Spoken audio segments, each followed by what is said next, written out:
Hi అండి. ఈరోజు మినప సున్నుండలు చుట్టుకుందాం.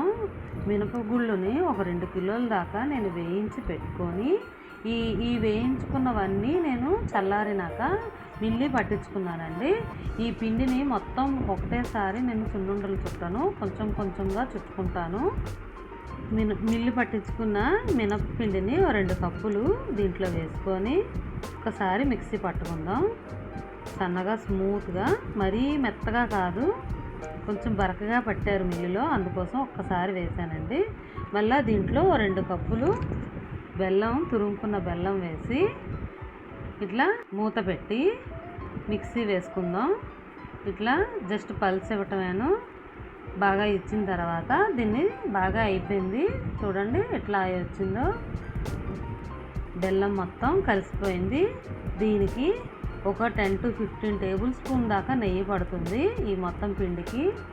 ఈ మొత్తం పిండిలో నెయ్యి వేసుకొని ఇట్లా ఉండలు చుట్టుకోవటమే. మొత్తం పిండి చుట్టకంట అప్పుడప్పుడు కొంచెం కొంచెంగా ఇట్లా చేసుకుంటే ఫ్రెష్గా ఉంటాయి. ఒకటేసారి మొత్తం చుట్టాలన్నా పెద్ద శ్రమ ఉంటుందండి, అందుకని ఇట్లా కొంచెం కొంచెంగా చేసి పెట్టుకుంటాను. Thanks for watching.